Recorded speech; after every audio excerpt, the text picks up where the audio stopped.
இந்த ஆல்பம்ஸ் பாத்தீங்கன்னா நிறைய ஸ்வீட் மெமரிஸ் இருக்கும், நிறைய சந்தோஷம் இருக்கும், சில பல வருத்தம் இருக்கும், கவலை இருக்கும்.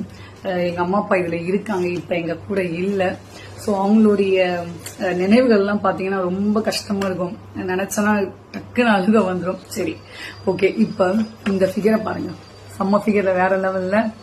நான் தான் இந்த ஏஜ்ல இந்த டைம்ல எதை பத்தியுமே கவலைப்படாம தன்னைத்தானே மட்டுமே கவலைப்பட்ட ஒரு ஜீவன் இது. இப்ப அப்படி கிடையாது. இந்த ஜீவனை பத்தி மட்டும் கவலைப்படாம சுத்தி இருக்கவங்கள பத்தியே கவலைப்பட்டு இருக்க வாழ்ந்துட்டு இருக்க ஜீவன் முடிச்சு விட்டுட்டாங்க. அவ்வளவுதான். இப்ப இவங்களை பத்தி சுத்தி இருக்கவங்களை பத்தி மட்டும் தான் நினைக்க முடியும். இதை நினைச்சனா இப்படியெல்லாம் நம்ம வாழ்ந்திருக்கோம், இப்ப நம்ம எப்படி வாழறோம் அப்படின்னு.